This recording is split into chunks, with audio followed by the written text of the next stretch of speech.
Hello, good morning. Ayan. Morning sa mga halaman. So, ngayon magta-try ako guys na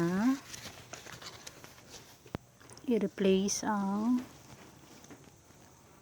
sanga nitong cactus.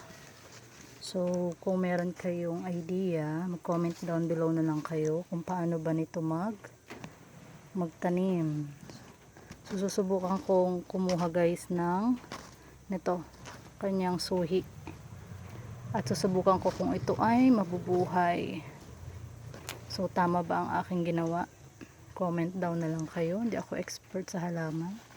So, ito guys, susubukan ko siyang itanim. So, meron na ako naka-reading pot.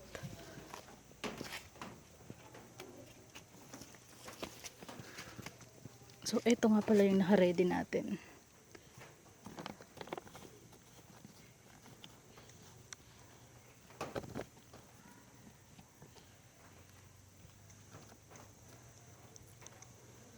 So, mahirap pala magtanim guys na isang kamay lang.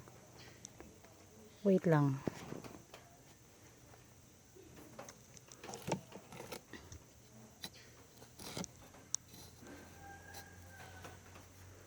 So, maya ko na lang siya guys iaayos. So, susubukan ko guys kung mabubuhay siya. Okay. Kasi wala siyang ugat eh. Usually kasi 'di ba pag mga halaman dapat may ugat kapag itatanim mo para mabuhay. So, tatry ko dito kay cactus kung siya'y mabubuhay ng ganito. Kasi sayang naman eh, masyado na siyang malago. Gusto ko siyang paramihin para naman madami akong cactus. Maganda kasi siya guys. So, ayan. So, I think okay na yun.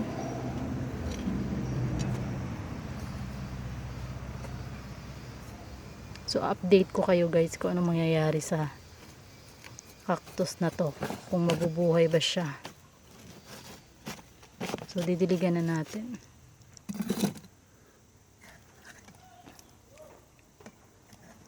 So, ganito lang yung pagdilig. Para hindi naman masyadong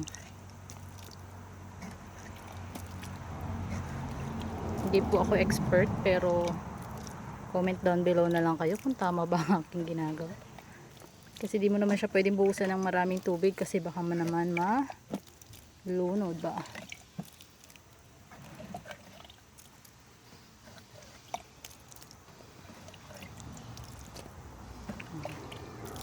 Siyempre tapat natin siya sa sunlight guys.